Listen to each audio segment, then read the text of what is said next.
Commander Zefix of the Callan Empire adjusted his breathing apparatus as his exploration team approached the massive derelict vessel floating in the void. The ship was enormous, easily 3 times larger than their own heavy cruiser, and unlike anything in their databases. Its dark hull seemed to absorb the light from nearby stars, creating an ominous silhouette against the cosmic backdrop. "Initial scans complete, Commander," reported his science officer, a young Callan named Vexus. "The vessel appears to be several hundred cycles old, possibly from an extinct species. No active power signatures detected, but the hull composition is unusual." Zefix studied the readings on his display. The ship's design was unlike anything the Callan Empire had encountered in their expansion across this sector of the galaxy. While most civilizations built their vessels with elegant curves or geometric patterns, this ship was purely functional. Every line, every angle seemed designed for one purpose: war. "Unusual how?" Zefix asked, his 4 eyes scanning the technical readouts. "The outer hull contains materials we cannot identify," Vexus replied, his tentacles dancing nervously over his instruments. "It appears to be some form of composite armor, but the density readings are off the charts. Our weapons would barely scratch the surface." The third member of their team, Security Chief Thane, stepped forward. His heavily muscled frame and natural armor plating made him the most formidable warrior on their ship. "Commander, I recommend extreme caution. A vessel this heavily armored was built for one purpose only." Zefix nodded. The Callan Empire had encountered many derelict ships during their expansion, and most contained valuable technology or resources. This discovery could provide the Empire with significant advantages, but only if they could safely board and explore it. "Deploy the boarding pods," Zefix commanded. "Standard exploration protocol. Full environmental suits and weapons ready." The small craft that carried them across the void was state-of-the-art Callan technology, equipped with cutting tools capable of breaching most known hull materials. However, as they approached the mysterious ship, their cutting beams barely made a mark on its surface. "Switch to thermal lances," Thane suggested, but even their most powerful tools struggled against the unknown armor. Finally, after several hours of work, they managed to create a small breach in what appeared to be a service port. The opening was barely large enough for one being to pass through, but it would have to suffice. Inside the ship, their lights cut through absolute darkness. The corridors were wider than typical for most species they knew, and the ceiling height suggested the original crew was larger than average. Everything was built to accommodate beings of considerable size and strength. "Artificial atmosphere is long gone," Vexus reported, checking his readings. "But the structural integrity remains perfect. This ship could probably fly today if it had power." They moved through corridor after corridor, their lights revealing rooms filled with equipment they could not identify. The technology looked advanced, but in ways that seemed almost primitive compared to Callan standards.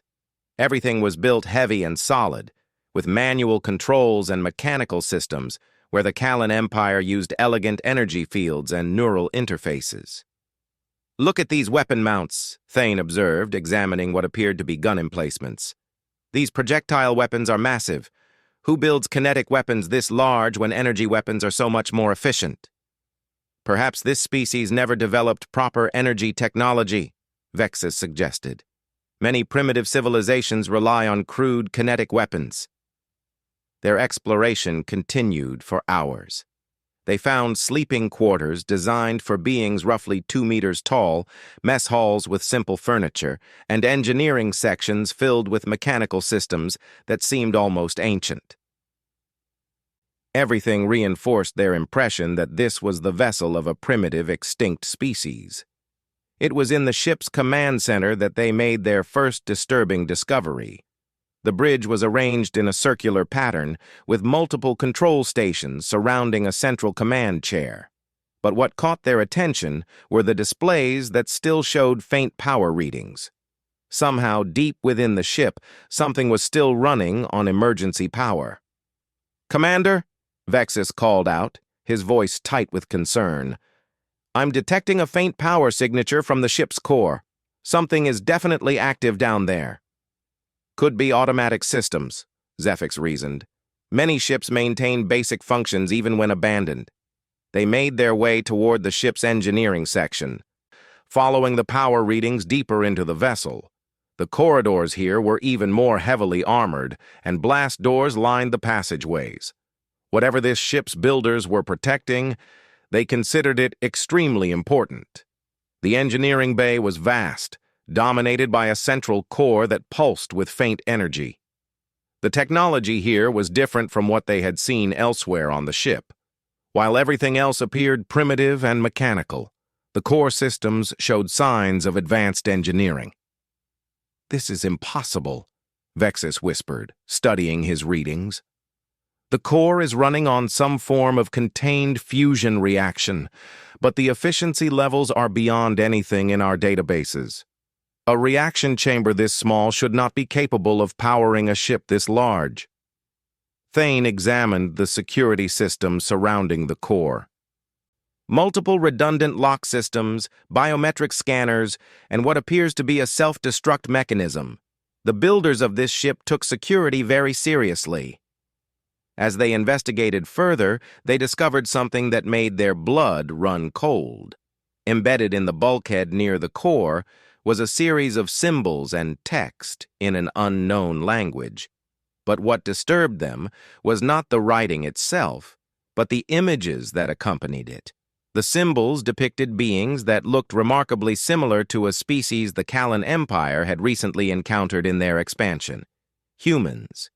But these images showed the humans not as the primitive, peaceful beings their intelligence reports described, but as heavily armed warriors engaged in massive space battles. "These cannot be the same species," Vexus said, but his voice carried uncertainty. "The humans we have observed are barely spacefaring. They have small ships, limited weapons, and avoid conflict whenever possible." Zephyx studied the images more carefully. The similarities were undeniable. The beings depicted had the same basic anatomy, the same proportions, even the same general appearance as the humans they had catalogued. But the context was completely different. "Perhaps these are ancient humans," he suggested. "A more advanced civilization that existed before their current primitive state." "Or perhaps," Thane said grimly, "we have seriously underestimated the humans." Their investigation was interrupted when Vexus detected movement in the ship's sensor logs. External scanners were coming online, powered by the mysterious core system. Something was waking up. "Commander, we need to leave," Thane urged. "If this ship has any active defense systems—" But before they could move, they heard something that froze them in place. From somewhere deep within the ship came a sound they had not expected: voices. Not mechanical announcements or automated systems, but actual voices speaking in what sounded like the human language they had heard in recent encounters. The voices were coming from the ship's communication systems, which were apparently scanning known frequencies and channels. As they listened, they realized the ship was intercepting communications from human vessels in nearby systems. "Cargo run complete, heading back to base. Patrol Route 7. All clear. Supply convoy requesting escort through Sector 9. The communications painted a picture of human space activity that was far more extensive than Callan intelligence had reported. These were not the scattered primitive settlements they had been told about. This was evidence of a coordinated, widespread civilization with regular trade routes, military patrols, and organized logistics. Suddenly, the ship's core began to pulse with increased energy. Systems throughout the vessel started coming online, and the corridors filled with the hum of awakening machinery. Emergency lighting activated, revealing details they had missed in their portable illumination. The ship was not as empty as they had thought. In alcoves along the corridors, they could now see what appeared to be emergency equipment, weapon lockers, and supply caches. Everything was sealed and preserved, waiting for activation. The ship's AI is coming online, Vexus reported, his voice filled with panic. It's running some kind of recognition protocol. Throughout the ship, screens began displaying information in the human language. Warning messages, status reports, and what appeared to be tactical assessments filled the displays.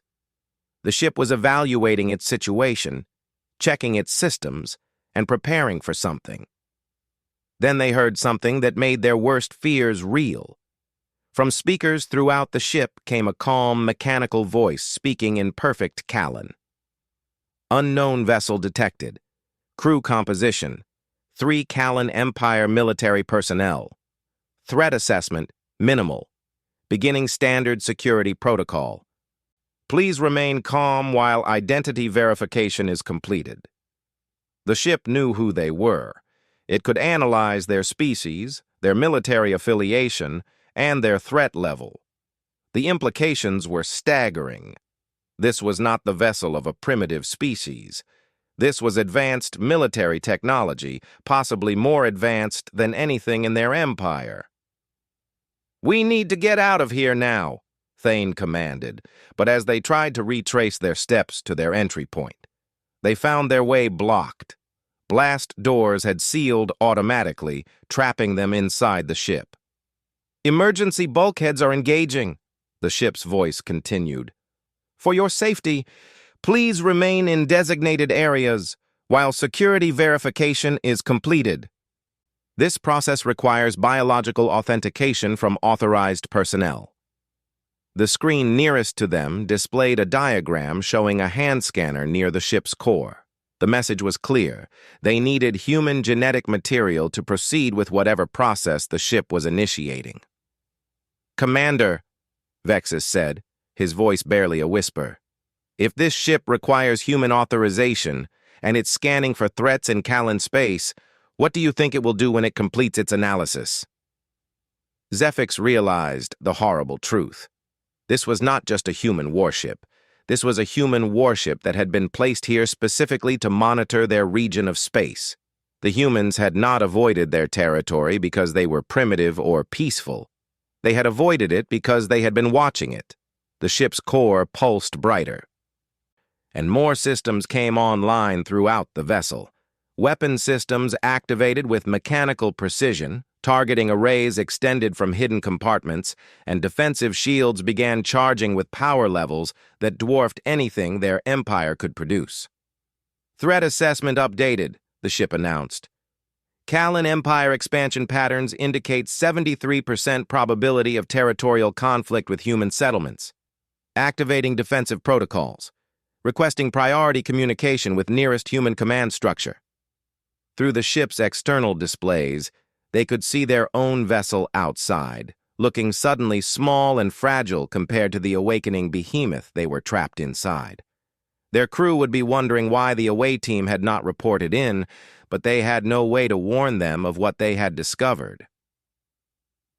The humans were not primitive. The humans were not peaceful.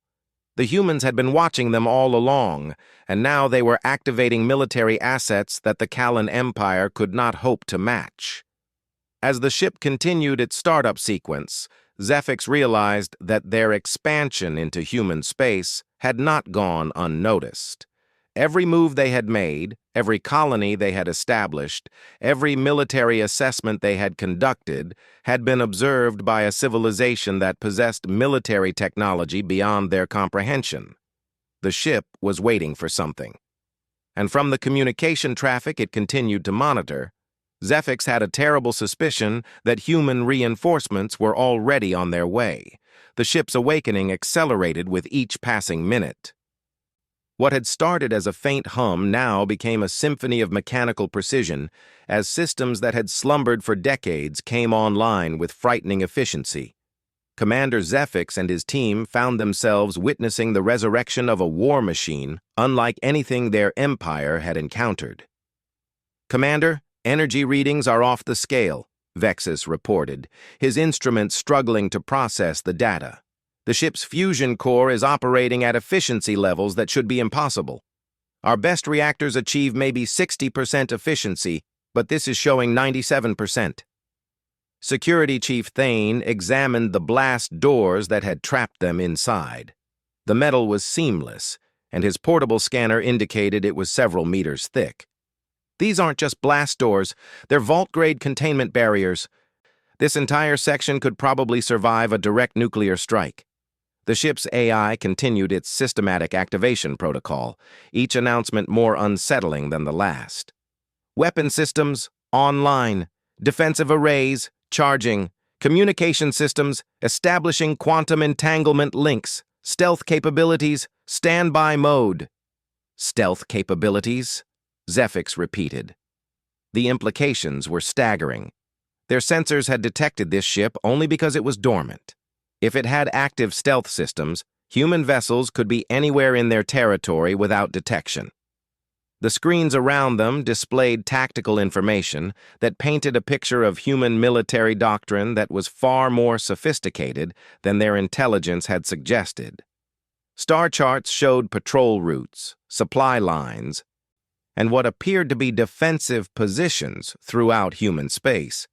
But more disturbing were the markers indicating observation posts in systems the Kalan Empire considered their own territory. They have been watching us for years, Thane realized, studying the intelligence displays. Every fleet movement, every colonial expansion, every military exercise. They have detailed records of our entire operation in this sector.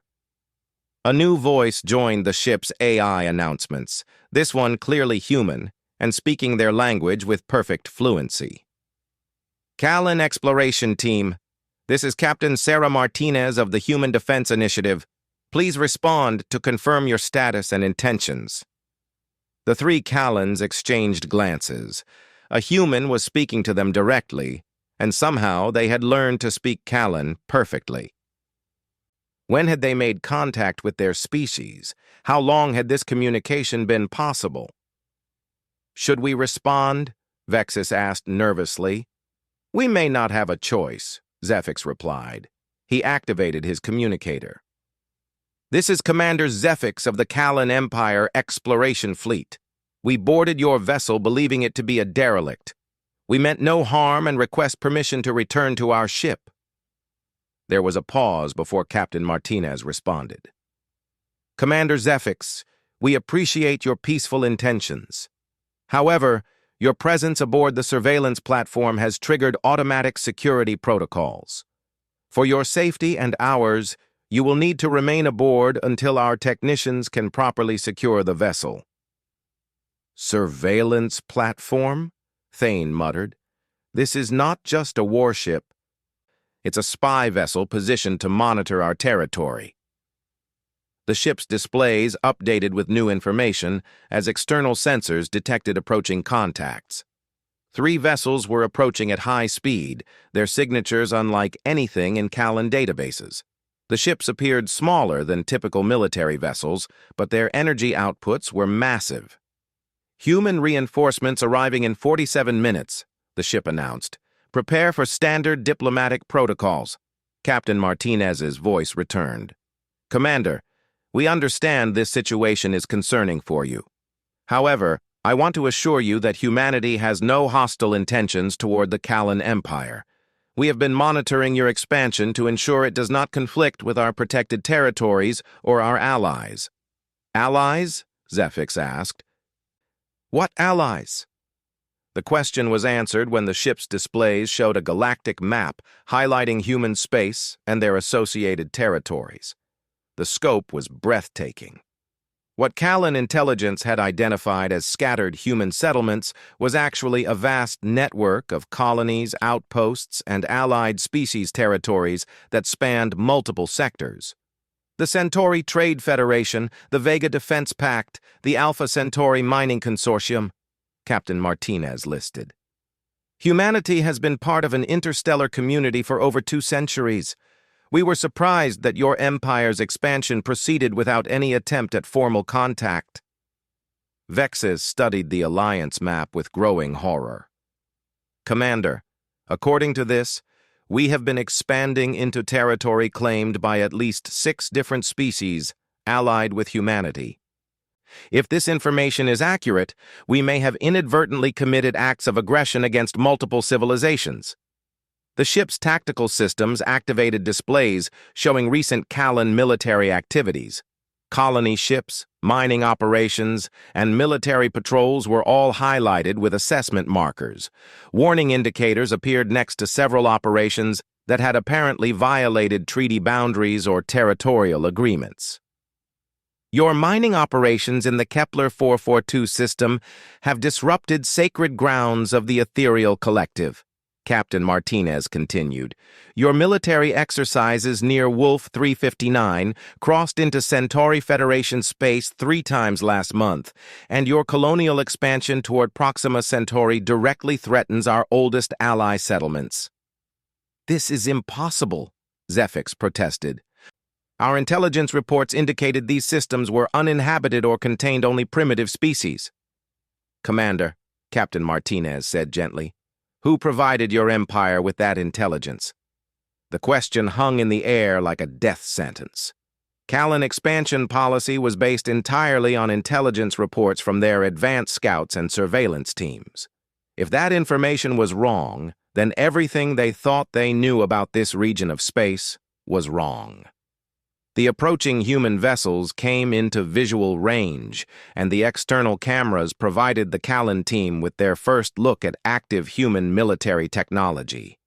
The ships were sleek and obviously built for speed, but what shocked them was the sheer amount of weaponry visible on their hulls. Each vessel carried more firepower than a Callan heavy cruiser, despite being half the size. Human escort vessels detected, the ship announced. Configuration: 3 Warrior-class fast attack vessels. Armament: full tactical loadout. Crew complement: 15 per vessel. Authorization codes confirmed. The lead human ship opened communication channels that appeared on screens throughout the surveillance vessel. Commander Zephyx found himself looking at Captain Martinez for the first time. She appeared to be a young human female, but her uniform and bearing suggested extensive military experience. Commander Zephyx, she said, I want to be completely transparent with you about your situation. The vessel you boarded is one of dozens of surveillance platforms we maintain throughout this region. They monitor space traffic, observe potential threats, and provide early warning of military activities that might affect human space or our allies. Dozens? Thane repeated quietly. Captain Martinez continued. Your empire's expansion has triggered concern among several species in this region. The surveillance data indicates your military is significantly more advanced than most civilizations we monitor, which makes your territorial expansion particularly concerning to smaller species. The surveillance vessel's displays updated with real-time tactical information showing the positions of multiple human vessels throughout the region. What had appeared to be empty space on Callan sensors was revealed to be full of human military assets positioned to respond to threats. However, Captain Martinez added, humanity believes in diplomatic solutions. We would like to arrange formal contact between our civilizations to discuss territorial boundaries, trade agreements, and mutual defense arrangements. What if we refuse? Zephyx asked, though he suspected he already knew the answer. The question was answered not by words, but by demonstration. The surveillance vessel's weapon systems activated targeting systems that locked onto every Callan military asset within 3 light years. The displays showed their positions, their capabilities, and their vulnerabilities with terrifying precision. The Human Defense Initiative maintains a policy of proportional response, Captain Martinez explained. We do not seek conflict, but we are prepared for it. Our allies depend on us for protection, and we take that responsibility seriously. The human escort vessels moved into formation around the Callan exploration ship. Their weapons remained powered but not targeted, a clear demonstration of superior positioning without overt hostility. Your ship's design is impressive, Captain Martinez observed, studying technical readouts. Callan engineering appears to favor heavy armor and energy weapons. However, your FTL drive technology seems to be based on dimensional folding rather than quantum tunneling. That's interesting. The casual way she discussed their most advanced military technology was deeply unsettling. Humans were analyzing their ship's capabilities in real time, apparently understanding systems that had taken the Callan Empire decades to develop. "How long have you been watching us?" Zephyx asked. "Your first scout ships appeared in our sensor networks approximately 18 months ago," Captain Martinez replied. "We've been tracking your expansion and trying to determine your intentions. Your military exercises suggested preparation for large-scale territorial acquisition, which concerned our defense analysts." 18 months. The Callan Empire's entire expansion into this region had been under human observation from the beginning. Every strategic decision, every tactical advantage they thought they possessed, had been known to the humans all along. "Commander," Captain Martinez continued, "I'm going to share something with you that I hope will demonstrate humanity's commitment to peaceful coexistence." The surveillance vessel's displays changed to show a map of proposed territorial boundaries. Human space and their allies were clearly marked, but so were suggested boundaries for Callan expansion that would avoid territorial conflicts. "We've identified several uninhabited systems that would be suitable for Callan colonization without threatening existing settlements. We've also prepared trade proposals that could be mutually beneficial. Callan technology in several areas appears to be more advanced than our own." "You're offering to help us expand?" Vexus asked, confused. "We're offering to help you expand responsibly," Captain Martinez corrected. "The galaxy is vast enough for multiple civilizations to coexist and prosper. Conflict benefits no one." The escort vessels moved closer, and the surveillance platform began docking procedures. Through the viewports, the Callan team could see human personnel preparing to board their vessel. The humans moved with military precision, but their equipment seemed designed for technical assistance rather than combat. "What happens now?" Zephyx asked. "Now we arrange a formal first contact between our civilizations," Captain Martinez explained. "Your Empire's leaders will need to be informed about the actual situation in this region. There will need to be discussions about territorial boundaries, existing treaties, and how the Callan Empire fits into the established interstellar community." "And if our leaders refuse your terms?" Captain Martinez was quiet for a moment before responding. "Commander, I hope that won't be necessary to discuss. Humanity has been part of the galactic community for over 2 centuries. We've learned that cooperation leads to prosperity for everyone involved." The surveillance vessel's core systems reached full operational status, and the ship began active scanning of the surrounding space. The readings revealed the true scope of human military presence in the region. Vessels that had been completely invisible to Callan sensors were now clearly displayed, positioned to respond to threats throughout multiple star systems. "This is just one sector," Captain Martinez noted, observing Zephyx's reaction to the tactical displays. "Humanity and our allies maintain similar defensive networks throughout our territory. We believe in being prepared for any situation." As human technicians began boarding procedures, Commander Zephyx realized that everything his empire thought it knew about this region of space had been fundamentally wrong. The humans were not primitive newcomers to space travel. They were members of an established interstellar civilization with military capabilities that exceeded Callan technology in several key areas. The question now was whether the Callan Empire would accept this new reality or choose a path that could lead to conflict with a civilization far more dangerous than they had ever imagined. The human boarding party that entered the surveillance vessel moved with a confidence that made Commander Zephyx deeply uncomfortable.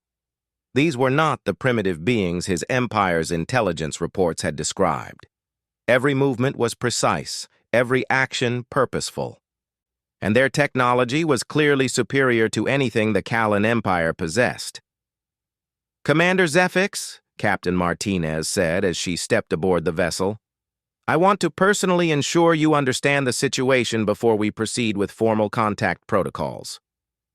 She was accompanied by two human technicians who immediately began interfacing with the ship's systems using equipment that seemed to communicate directly with the vessel's AI. Within moments, they had access to systems that had taken the Callan team hours to locate. Your people adapted to our technology very quickly, Zephyx observed. This is human technology, Captain Martinez explained. The surveillance platforms are built with human neural interface systems. Our people can access any function directly through thought integration. The implications were staggering. The humans had not just been watching Callan expansion, they had been doing so with technology that allowed real-time analysis and response to any threat. Every move the Callan Empire had made in this region had been observed and evaluated by systems beyond their ability to detect or counter. Captain, one of the human technicians reported, the Callan exploration vessel has been transmitting automated reports to their fleet command. Their main force knows about the discovery of this platform. Captain Martinez nodded. How long until their reinforcements arrive? Based on their communication logs, approximately 6 hours. They're dispatching a heavy battle group with territorial claiming protocols. Zephyx felt his blood freeze. The Callan Empire's standard response to discovering valuable alien technology was to secure it with overwhelming military force. If his reports had triggered such a response, they were about to create an interstellar incident that could lead to war.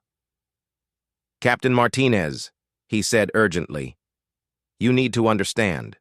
My Empire's military doctrine calls for immediate seizure of any advanced alien technology. They will arrive with sufficient force to claim this entire system.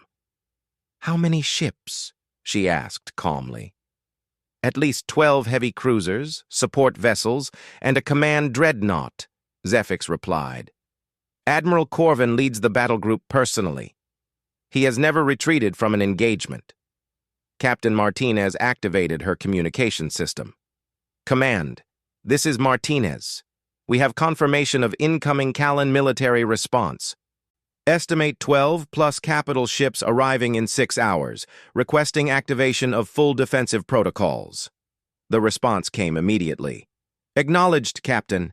Defensive grid is coming online. All assets in your sector are being activated for demonstration purposes. Demonstration purposes? Zephyx asked. Commander, Captain Martinez said, turning to face him directly. Humanity has been preparing for this possibility since we first detected your expansion. We hope to avoid conflict, but we want your military leaders to understand exactly what they would be engaging. The surveillance vessel's displays activated, showing a 3-dimensional map of the local star systems. As Zephyx watched in growing horror, hundreds of contacts appeared throughout the region. Ships, stations, weapon platforms, and installations that had been completely invisible to Callan sensors revealed themselves in perfect coordination. This is impossible, Security Chief Thane whispered. Our sensors would have detected this level of military presence. Your sensors detect energy signatures and mass displacement, Captain Martinez explained. Human stealth technology operates on different principles. We manipulate quantum fields to create perfect electromagnetic camouflage. Your detection systems see exactly what we want them to see. The scale of the revelation was overwhelming. What the Callan Empire had considered their own territorial expansion had actually been conducted under the direct observation of a military force that dwarfed their entire fleet. How many ships? Vexus asked, his voice barely audible. In this sector? Approximately 300 active vessels, plus automated defense platforms and supporting installations, Captain Martinez replied matter-of-factly. But this is just our local defensive network. If your empire chooses military action, we can call upon additional resources. She activated another display showing the broader galactic map. Human space and their allied territories represented a vast network spanning dozens of sectors. Military assets were positioned throughout the region in numbers that exceeded the entire Callan fleet. The Human Defense Initiative maintains active military alliances with 47 species, she continued. Combined fleet strength exceeds 10,000 vessels of various classes. We also maintain defensive technologies that your empire has not encountered. To demonstrate her point, Captain Martinez activated the surveillance vessel's full defensive systems. Energy shields that operated on principles unknown to Callan science created barriers that could apparently deflect any known weapon. Point defense arrays emerged from hidden compartments with targeting systems that could track and destroy thousands of incoming projectiles simultaneously. "Commander," she said, "I want you to understand that humanity does not want war with your empire. But if your leaders choose to engage our forces, the result will not be what they expect." The communication system activated with an urgent message from the approaching Callan battle group. Admiral Corvin's voice filled the chamber with typical Callan military authority. "Unknown vessels, you are in violation of Callan territorial claims. Withdraw immediately or face the consequences of military action against the Callan Empire." Captain Martinez activated the response channel. "Admiral Corvin, this is Captain Sarah Martinez of the Human Defense Initiative. You are entering sovereign space claimed by humanity and our allies under established galactic treaty. We request that you halt your approach and prepare for diplomatic contact." "Humans," Admiral Corvin spat. "Primitive species do not dictate terms to the Callan Empire. You have 1 hour to surrender the alien technology you are harboring, or we will take it by force." "Admiral," Captain Martinez said calmly, "I strongly advise against that course of action. Please allow us to demonstrate the situation you are entering." What happened next would be remembered in Callan military history as the moment their empire learned the true nature of human civilization. Across the star system, human vessels decloaked simultaneously. Ships ranging from fast attack vessels to massive dreadnoughts appeared as if materializing from empty space. The display was perfectly coordinated, revealing a military presence that outnumbered the approaching Callan fleet by more than 10 to 1. But the ships were not the most shocking revelation. Orbital platforms, asteroid-based weapons installations, and defensive stations revealed themselves throughout the system. The humans had not just been monitoring Callan space, they had been fortifying it. "Admiral Corvin," Captain Martinez continued, "the vessels you are observing represent a small portion of our local defensive assets. We maintain similar deployments throughout human space and our allied territories." The Callan battle group emerged from FTL travel to find themselves surrounded by a military force beyond their ability to engage.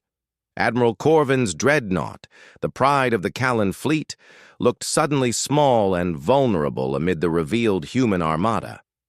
"Impossible," Admiral Corvin transmitted. "Our intelligence indicated humans possess minimal space capability." "Admiral," Commander Zefix interjected over the communication channel, "our intelligence was wrong. Completely wrong. The humans are not primitive. They are more advanced than we are." "Commander Zefix," Admiral Corvin replied angrily, "you will not speak again. All vessels, prepare for combat operations." "Admiral, please," Zefix pleaded. "You cannot win this engagement. Their technology is superior to ours in every category." But Admiral Corvin had built his career on Callan military supremacy. The concept of facing a superior force was beyond his ability to accept. "All ships, target the largest human vessel, fire at will." The Callan battle group opened fire with every weapon at their disposal. Energy beams, kinetic projectiles, and plasma charges struck the human dreadnought with sufficient force to destroy any known vessel. The human ship absorbed the entire bombardment without visible damage. Its shields deflected energy weapons, its armor absorbed kinetic impacts, and its defensive systems neutralized plasma charges before they could make contact. "Is that your full capability, Admiral?" Captain Martinez asked. "Because now I need to demonstrate ours." A single human destroyer, barely 1/10 the size of Admiral Corvin's dreadnought, moved into position, its main weapon charged with energy levels that exceeded the Callan fleet's entire combined firepower. "This is a demonstration shot only," Captain Martinez announced. "We are targeting the asteroid field at coordinates 779. The human weapon fired once. A beam of coherent energy crossed the system in seconds and struck a metallic asteroid approximately the size of a Callan cruiser. The asteroid did not explode or fragment. It simply ceased to exist, converted to constituent atoms in an instant. The silence on the Callan communication channels lasted for nearly a minute. "Admiral Corvin," Captain Martinez said gently, "humanity developed that weapon 300 years ago. Our current military technology is considerably more advanced." Admiral Corvin's voice, when it finally returned, had lost all of its authority. What do you want from us?" "We want to establish formal diplomatic relations with your empire," Captain Martinez replied. "We want to arrange territorial boundaries that respect existing claims and treaty obligations. We want to explore trade opportunities and scientific cooperation. We want to help your civilization join the galactic community as responsible members. And if we refuse, then your empire will need to reconsider its expansion in this direction," Captain Martinez said. "Humanity and our allies will defend our territories and our treaty obligations. But we would prefer to avoid conflict." The surveillance vessel's displays updated with proposed territorial agreements. Human negotiators had prepared detailed boundaries that would allow Callan expansion into uninhabited systems while respecting existing claims and treaty obligations. "Admiral," Commander Zefix said over the open channel, "I have reviewed their proposals. They are offering us significant territorial gains in exchange for recognition of existing boundaries. This could be far more beneficial than continued expansion through conflict." Admiral Corvin's military pragmatism finally overcame his pride. "What assurance do we have that you will honor such agreements?" "The same assurance that 47 other species have relied upon for over 2 centuries, Captain Martinez replied. "Humanity's reputation for honoring treaties is well established in the galactic community. We can arrange for verification through neutral arbitration if you prefer." The human fleet maintained their positions, while Admiral Corvin consulted with his officers and transmitted communications back to the Callan Empire. The demonstration of human military superiority had achieved its purpose without requiring actual combat. "Captain Martinez," Commander Zefix said privately, "how long have you been preparing for contact with my empire?" "Since your first scout ships entered our sensor networks," she replied. "Humanity learned long ago that preparation prevents conflict. We have established protocols for contact with every expanding civilization we have observed. And if we had chosen uninhabited systems for expansion, then we would have approached you with trade proposals and scientific cooperation offers," Captain Martinez smiled. "The galaxy is vast enough for peaceful coexistence. We simply need to ensure that expansion occurs responsibly." Hours later, Admiral Corvin transmitted his decision. "Captain Martinez, the Callan Empire is prepared to enter formal diplomatic negotiations regarding territorial boundaries and trade agreements." "Excellent, Admiral. We have prepared a neutral meeting location where both sides can negotiate in comfort." As the crisis resolved into diplomatic opportunity, Commander Zefix realized that his empire's future would be dramatically different than they had planned. They were no longer the dominant military power in their region of space, but they were being offered the chance to join an established galactic community as equals rather than conquerors. The surveillance vessel that had triggered this encounter would return to its monitoring duties, but now as part of a mutual defense arrangement rather than unilateral observation. The Callan Empire would learn to coexist with species they had not known existed, and humanity would gain new allies in their commitment to peaceful galactic expansion. The age of Callan expansion through military superiority had ended, but the age of Callan participation in galactic civilization was just beginning.